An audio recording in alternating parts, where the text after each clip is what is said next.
Hello everyone, नमस्ते। कैसे आप सब? उम्मीद है बढ़िया होंगे और आप लोगों की तैयारी बहुत ही जबरदस्त चल रही होगी। प्यारे बच्चों, इस वीडियो के माध्यम से हम झारखंड बोर्ड क्लास 10th की परीक्षा के लिए हिंदी के जिनकी परीक्षा 18 फरवरी को होने वाली है उनसे संबंधित इंपॉर्टेंट सब्जेक्टिव क्वेश्चन को देखने वाले हैं। जैसा कि आप सभी को पता है कि झारखंड बोर्ड की परीक्षा के लिए हम 45 से लेकर 50 इंपॉर्टेंट सब्जेक्टिव क्वेश्चन को देखेंगे और जो हमारी बोर्ड परीक्षा में इससे बाहर कुछ नहीं जाएगा वो सेशन हमारा चल रहा था, जिसमें हम लोग 2 वीडियो ऑलरेडी कर चुके थे और ये हमारा तीसरा वीडियो होगा जिसके माध्यम से हम लोग आगे के प्रश्नों को देखेंगे। इससे पहले हमने 2 वीडियो के माध्यम से हिंदी के सब्जेक्टिव प्रश्नों में 20 प्रश्न कवर किए थे और इस वीडियो के माध्यम से हम लोग आगे के 10 प्रश्नों को कवर करेंगे। बाकी तीसरे वीडियो अपलोड होने के बाद चौथा और पांचवा वीडियो के माध्यम से हम और भी क्वेश्चन को इनको करेंगे। इससे पहले हिंदी के लेटर और लेटर एप्लीकेशन, साथ ही साथ हमने हिंदी के निबंध को भी कवर किया था और जो बहुत ज्यादा इंपॉर्टेंट है उससे बाहर आपको कुछ नहीं आने वाला। बाकी इनके सभी के लिंक वीडियो के डिस्क्रिप्शन में दिया गया, आप वहां से इनको देख लें। आइए शुरू करते हैं इस महत्वपूर्ण वीडियो को।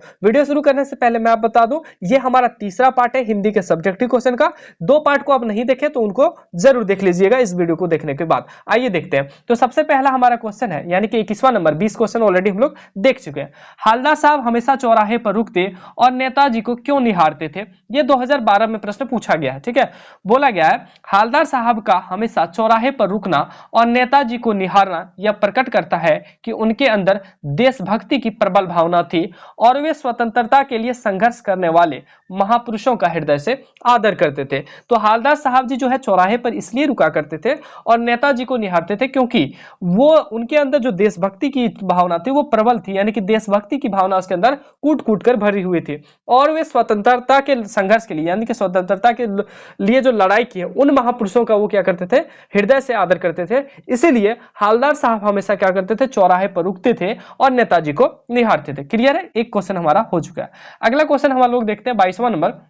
बोला गया है पठित पाठ के आधार पर बाल गोविंद भगत के मधुर गायन की विशेषता बताएं। याद रखिएगा, बाल गोविंद भगत नेताजी के चश्मा ये ऐसे चैप्टर है, इससे सवाल 100% रहेंगे। इसकी मैं गारंटी भी दे सकता हूं कि इससे सवाल परीक्षा में 100% रहेंगे। तो इससे जो भी इंपॉर्टेंट क्वेश्चन बन सकते हैं वह मैं आपको सारे 50 क्वेश्चन कराते कराते कवर करा दूंगा। इससे पहले भी एक आध क्वेश्चन हमने देखे थे और आगे भी ऐसे क्वेश्चन हम लोग देखेंगे। तो बोला गया पठित पाठ के आधार पर बाल गोविंद भगत के मधुर गायन की विशेषता, उनका जो गायन था बहुत ही मधुर थे, उनकी विशेषता को बताने को कही गई है। तो लिखा गया साथियों उत्तर में, बाल गोविंद भगत प्रभु भक्ति के मस्ती भरे गीत गाया करते थे। किससे? प्रभु भक्ति के। ठीक है, उनके गानों में सच्ची टेर होती थी। उनका स्वर इतना मोहक, ऊंचा और आरोही होता था कि सुनने वाला कैसा हो जाता थे, मंत्रमुग्ध हो जाते थे।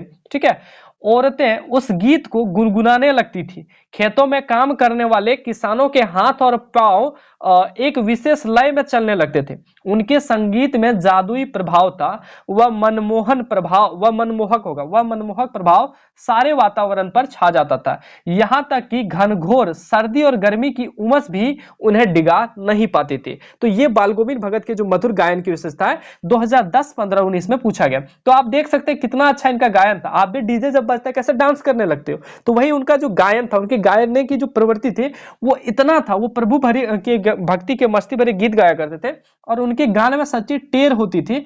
उनका स्वर इतना मोहक, ऊंचा और आरोही होता था कि सुनने वाले कैसे हो जाते थे, बिल्कुल मंत्रमुग्ध, एकदम आनंद में आ जाते थे। ठीक है, औरतें उस गीत को गुनगुनाने लगती थी। देखते हो ना, देखो गुनगुनाने लगता है तो बहुत ज्यादा गीतें गुनगुनाने लगती थी। खेतों में काम करने वाले जो किसान थे उनके हाथ पांव एक लय में चलने लगता था, एकदम बहुत रफ्तार से। ठीक है, उनके संगीत में जादुई प्रभाव था। वह मनमोहक प्रभाव सारे वातावरण पर छा जाता था। यहां तक कि घनघोर सर्दी और गर्मी की उमस भी उनको डिगा नहीं पाती थी। वो हमेशा उनको जो है बाल गोविंद भगत अपनी मधुर गायन हमेशा गाते थे। ठीक है, तो 2010, 15, 19 में पूछा गया। अगले प्रश्न की ओर बढ़े। हमारा 23वां नंबर सवाल है बाल गोविंद भगत से ही।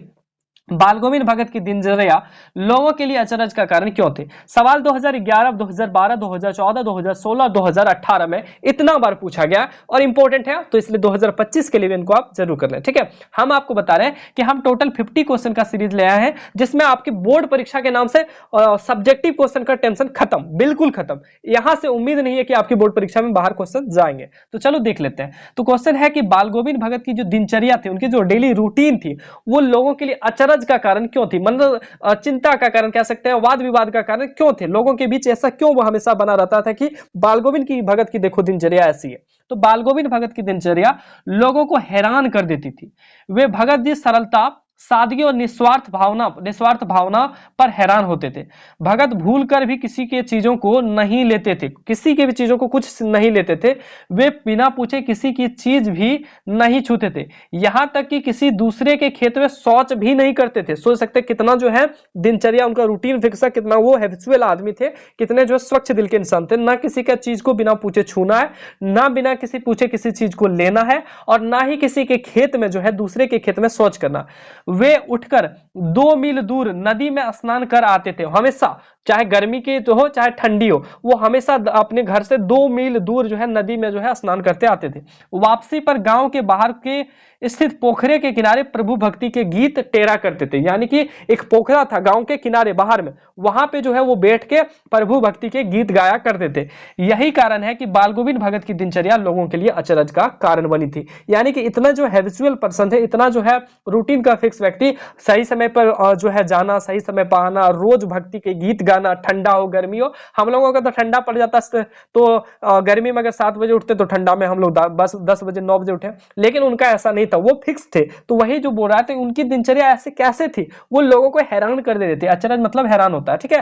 तो हैरान करने का कारण क्यों थी, चीजें समझ में आई ना। अगर आप चीजों मेरे सुन लेते हो, जो मैं चीज बताता हूं, जो मैं बोलता हूं, अगर वो भी सुनते हो, याद रखते हो, तो एग्जाम में लिख पाओगे, बहुत अच्छा से लिख पाओगे। ऐसा नहीं है कि जो हम लिखा है वही लिखना, अपने शब्दों में आपको उत्तर देना, ठीक है। क्लियर है। 23वां नंबर 24वें नंबर सवाल की ओर बोलते हैं। देखिए ये क्वेश्चन थोड़ा सा बड़ा है, नया क्वेश्चन है, लखनवी अंदाज से क्वेश्चन कम आते हैं, लेकिन इस बार पूछेगा क्योंकि कुछ चैप्टर्स रिमूव हुए हैं, ठीक है। और ये क्वेश्चन बहुत ज्यादा इंपॉर्टेंट भी है। हालांकि ये क्वेश्चन थोड़ा बड़ा है, आप इनको थोड़ा बहुत अपने हिसाब से एडजस्ट कर सकते हो। बोला गया है, लेखक को नवाब साहब के किन हाव भावों से महसूस हुआ कि वे उनसे बातचीत करने के लिए तनिक भी उत्सुक नहीं है। बोला गया लेखक को नवाब साहब जो बैठे थे ट्रेन में, किन हाव भावों से महसूस हुआ कि वे उनसे जो बात करने के लिए तनिक भी उत्सुक नहीं थे।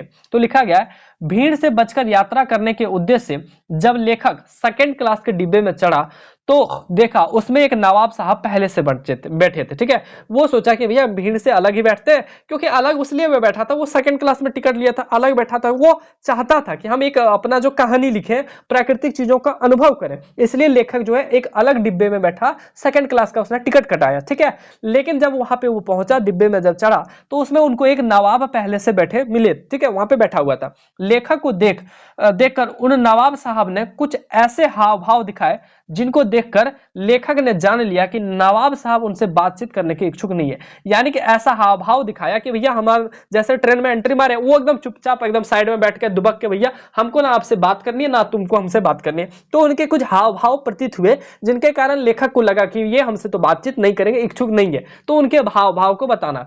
तो वे हाव भाव क्या थे प्यारे बच्चों, हाव भाव यानी कि फीलिंग्स, ठीक है। बोला गया है, नवाब साहब के चिंतन में व्यवधान पड़ा, वो चिंता में पड़े थे, उसमें व्यवधान पड़ा, जिससे उनके चेहरे पर व्यवधान के भाव उभर आए, ठीक है। नवाब साहब की आंखों में असंतोष का भाव उभर आया कि भैया ये बैठ के क्या पता नहीं क्या पूछेगा नहीं पूछेगा, तो असंतोष का भाव उभर आया। उन्होंने लेखक से बातचीत करने की पहल नहीं की, यानी कि नवाब साहब ने जो है लेखक से बातचीत करने की कोई पहल नहीं की। लेखक की ओर देखने के बजाय वे खिड़की से बाहर देख रहे थे, ठीक है। वहां पे लेखक को ना देख के वो हमेशा खिड़की के बाहर ही देखते। कुछ देर बाद वे डिब्बे की स्थिति को देखने लगे। तो ये हाव भाव उनका था, जिनके माध्यम से लेखक को महसूस हुआ कि वो उनसे बातचीत करने को तनिक भी उत्सुक नहीं थे। क्लियर है। चलो अगले क्वेश्चन की ओर बढ़ते हैं। 25 नंबर क्वेश्चन बोला गया है, लखनवी अंदाज पाठ के आधार पर बताइए कि लेखक ने सेकंड क्लास का टिकट क्यों खरीदा। अभी हमने आपको बताया, ये भी क्वेश्चन इंपॉर्टेंट है। बोला गया लेखक ने भीड़ से बचकर एकांत में नई कहानी के संबंध में सोचने और खिड़की से प्राकृतिक दृश्य देखने और आनंद लेने के लिए सेकंड क्लास का टिकट खरीदा। क्यों खरीदा, तो लखनवी अंदाज पाठ के आधार पर पूछा गया लेखक ने सेकंड क्लास का टिकट क्यों खरीदा। तो वो एकांत जगह पर बैठना चाहते थे और नई कहानी के संबंध में वो सोचना चाहते थे, और जो है खिड़की से बाहर देखकर प्राकृतिक जो दृश्य है उनका आनंद लेना चाहते थे, उनको बढ़िया से देखना चाहते थे। इसी कारण से उन्होंने क्या लिया, सेकंड क्लास का टिकट लिया। जब हम लोग भी ट्रेन में सफर करते हैं तो हम लोग भी कोसे कहां मिलते, खिड़की के साइड का मिले ना, वैसा ही सोचते हैं। अब एसी वाला में आप ले लोगे तो थोड़ा सा दिक्कत है, क्योंकि वो शीशा लगा होगा, खोलना नहीं होगा तो थोड़ा सा लगेगा। तो हम लोग सोचते हैं कि चलो सेकंड क्लास में जाते हैं, बहुत अच्छी से चीजें देखेंगे, कहानी के बारे में सोचेंगे, तो ये सब चीजें इसमें बताएगा 25 नंबर क्वेश्चन में। ठीक है, अगले क्वेश्चन की ओर बढ़े। 26 नंबर बोला गया है, भगत की पुत्र वधु उन्हें अकेला क्यों नहीं छोड़ना चाहती थी। भगत की पुत्र वधु, जो भगत की पुत्र वधु यानी कि पतहू थी, वो जो है भगत जी को अकेला क्यों नहीं छोड़ना चाहती थी। ठीक है, ये क्वेश्चन पूछा जा रहा है। आपको पता होगा कि बाल गोविंद भगत की कहानी में क्या होता है कि भगत जी जो है, उनके बेटे, एक बेटे थे, उनका जो पूरा बोधा था, उनकी मृत्यु हो जाती है। उनके बाद जो है भगत जी कहते हैं कि जो उनकी पुत्रवधू थी, यानी कि उनके पुत्र की जो पत्नी थी, उनको कहा गया कि आप जो है यहां से चले जाएं और किसी दूसरी शादी कर लें। ठीक है, लेकिन उनकी जो पुत्रवधू थी, पुत्र की जो पत्नी थी, जिसको पतहू कहे जाते हैं, वो जो है छोड़ना उसको नहीं चाहती थी भगत जी को उस अवस्था में। तो इसलिए वो पूछा गया कि भैया भगत की पुत्रवधू उन्हें अकेला क्यों नहीं छोड़ना चाहते थे। ठीक है, तो भगत जी के क्वेश्चन बहुत ज्यादा इंपॉर्टेंट कर लेना। ठीक है, भगत की पुत्रवधू उन्हें इसलिए अकेला नहीं छोड़ना चाहती थी क्योंकि भगत के इकलौते पुत्र और उसके पति की मृत्यु के बाद भगत अकेले पड़ गए थे। क्योंकि उनका एक अकेला पुत्र था, वो मृत्यु हो गया, और उनके उसके पति, किसके पति भैया, तो भगत, ये उनकी पत्नी के जो पति, मतलब कह सकते हैं बोधा। ठीक है, तो वो मृत्यु के बाद अकेले पड़ गए। स्वयं भगत वृद्धावस्था में थे। भगत जी कौन अवस्था में थे, वृद्धावस्था में थे। वे नेम धर्म का पालन करने वाले इंसान थे। नेम धर्म यानी कि बहुत सारे नियमों धर्मों को पालन करने वाले, जो अपने स्वास्थ्य की तनिक भी चिंता नहीं करते थे। वो हमेशा सुबह उठना था, चाहे कितने भी ठंडा हो, नहाते थे, तो वो स्वास्थ्य की चिंता नहीं करते थे, वो नेम धर्म को अपना मानते थे। वह वृद्धावस्था में अकेले पड़े भगत की सेवा करना चाहती थी और उनकी सेवा करके अपना जीवन बिताना चाहती थी। तो वो पुत्रवधू का सोच देखिए कितना अच्छा बताया जा रहा है कि भगत की जब जो पुत्रवधू थी, अकेला इसलिए नहीं छोड़ना चाहती थी कि भगत के जो इकलौते पुत्र और उनकी पत्नी के जो पति थे, उनकी मृत्यु के बाद भगत जी कैसा पड़ गए, अकेला पड़ गए।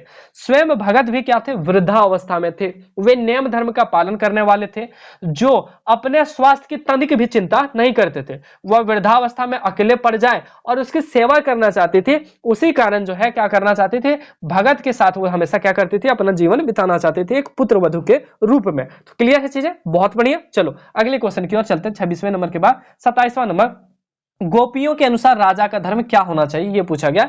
2017 में क्वेश्चन पूछा गया और 2024 में और मॉडल सेट 2023 में दिया गया था कि गोपियों के अनुसार राजा का धर्म क्या होना चाहिए, एक राजा का क्या धर्म होना चाहिए। तो गोपियों के अनुसार राजा का धर्म यह होना चाहिए कि वह प्रजा को अन्याय से बचाए। क्या करे, प्रजा जो है, पब्लिक को जो है अन्याय से बचाए, उन्हें सताए जाने से रोके, प्रजा के हित के लिए कार्य करे। किसके लिए, प्रजा के लिए, हित के लिए कार्य करे, प्रजा को नहीं सताए, प्रजा को अन्याय से बचाए। तो यही गोपियों के अनुसार क्या था, राजा का एक धर्म होना चाहिए था। ठीक है, इंपॉर्टेंट क्वेश्चन है, कर लेना इसको भी। 28वां नंबर सवाल है, लक्ष्मण ने वीर योद्धा की क्या क्या विशेषता बताएं। ये 2010 में पूछा गया और सीधे 2023 में पूछा गया था कि लक्ष्मण जी जो थे, उन्होंने एक वीर योद्धा की क्या क्या विशेषता बताए, उनके बारे में पूछा गया है। 28वें नंबर बोला गया है, लक्ष्मण ने वीर योद्धा की निम्नलिखित विशेषताएं बताई है। वीर योद्धा धैर्यवान होता है। आप इसको पॉइंट वाइज लिख सकते हैं, यहां से एक नंबर पॉइंट देखें कि वीर योद्धा धैर्यवान होते हैं। दूसरा, वे क्षोभ से रहित होते हैं। ठीक है,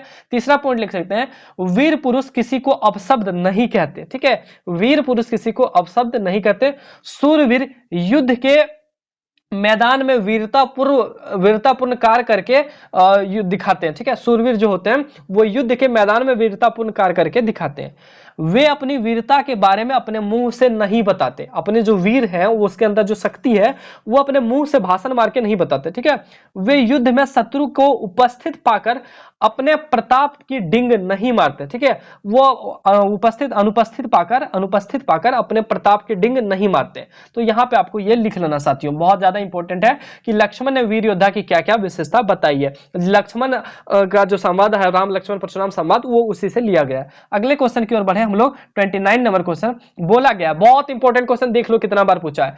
गंगटोक को मेहनत कश बादशाहों का शहर क्यों कहा गया। गंगटोक जो है भाई सिक्किम में पाया जाता है, सिक्किम की राजधानी गंगटोक है। तो गंगटोक को मेहनत कश यानी कि मेहनत करने वाले बादशाहों का शहर क्यों कहा जाता है। यह सवाल 2009, 2011, 14, 17, 18 और 23 में पूछा गया। देखो इनका ज्यादातर पूछने का जो टेंडेंसी वो लगभग 2-3 साल में पूछ रहा, तो 25 के लिए भी इंपॉर्टेंट है। तो देखो बोला गया मेहनत कश का अर्थ होता है कड़ी मेहनत करने वाला, कड़ी मेहनत करने वाला। बादशाह का अर्थ होता है मन मर्जी के मालिक, भैया मैं जो काम करना करेंगे, तेरे को क्या मतलब, तो मन मर्जी के मालिक। ठीक है, चीजें वो बता रहे हैं, वो नहीं समझना, मैं अपने बारे में बोल रहा हूं। तो मेहनत कश का अर्थ होता है कड़ी मेहनत करने वाला, और बादशाह का अर्थ होता है मन मर्जी के मालिक। गंगटोक एक पर्वतीय स्थल है, सिक्किम गंगटोक का राजधानी ये सिक्किम जो है की राजधानी गंगटोक है, वो गंगटोक भी शॉर्ट में लिखाता है। तो गंगटोक एक पर्वतीय स्थल है। पर्वतीय क्षेत्र होने के नाते यहाँ की स्थितियां बड़ी कठिन है। अपनी जरूरतें पूरे करने के लिए लोगों को कड़ी मेहनत करनी पड़ती है। यहाँ के लोग इस मेहनत से घबराते नहीं और ऐसी कठिनाइयों के बीच भी मस्त रहते हैं, इसलिए गंगटोक को मेहनतकश बादशाहों का शहर कहा जाता है या कहा गया है। क्लियर है चीजें? तो वो बताया गया है कि पर्वत के क्षेत्र में रहना बहुत ही कठिन होता है भाई। वहां पे खेती करना, वहां पे कुआं खोदना, जमीन से पानी निकालना, हर चीज में कठिनाई है। तो वो बोल रहा है इतनी कठिनाइयों में होने के बावजूद भी यहाँ के लोग मेहनत करने से नहीं घबराते, और कठिनाई करने के बाद भी वो लोग क्या रहते हैं, मस्त रहते हैं। इसलिए गंगटोक को क्या कहा गया, मेहनत कश का बादशाहों का शहर कहा गया। क्लियर चीजें? चलो 29 के बाद हमारा आज का लास्ट क्वेश्चन है 30 नंबर, जॉर्ज पंचम वाले क्वेश्चन। ये क्वेश्चन सिलेबस से हटा दिए गए, ठीक है, ये सिलेबस में नहीं है, लेकिन मॉडल पेपर में दे दिया गया। तो इन क्वेश्चन को करना हमारे तरफ से औचित्य नहीं है कि कर लो। हालांकि ये क्वेश्चन हमने जो है बाद में सिलेबस में जब क्वेश्चन कट हुआ तो हमने इसको एडिट नहीं करा था। ये क्वेश्चन को हम हटा देते हैं, मान के चलो आप 29 नंबर क्वेश्चन तक अभी करके आओ। नेक्स्ट क्वेश्चन हम लोग 30 नंबर से नेक्स्ट वीडियो में शुरू करेंगे। ये क्वेश्चन को सिलेबस से हटा दिया गया, इसलिए इसको हम लोग नहीं करेंगे। बाकी साथियों इस वीडियो में इतना ही। वीडियो कैसा लगा कमेंट सेक्शन में बताइए। बाकी जो और भी 2-3 वीडियोस हिंदी के आने वाली है सब्जेक्टिव को, उनको देखने के लिए चैनल को सब्सक्राइब कर नोटिफिकेशन बेल को प्रेस कर लीजिए। साथ ही साथ डिस्क्रिप्शन में व्हाट्सएप ग्रुप का लिंक दिया गया, नहीं जुड़े तो जुड़ जाइएगा, और या फिर 9835146164 पे मैसेज करके आप डायरेक्टली व्हाट्सएप ग्रुप में ऐड हो सकते हैं। यहां पे आपको तुरंत लिंक मिल जाएगा। साथियों इस वीडियो में इतना ही। वीडियो अच्छी लगे तो लाइक कीजिए, दोस्तों में शेयर कीजिए। नेक्स्ट वीडियो किस टॉपिक पे चाहिए वो भी हमें जल्द से जल्द कमेंट कीजिए। मिलते हैं नेक्स्ट वीडियो में, तब तक के लिए सभी को धन्यवाद।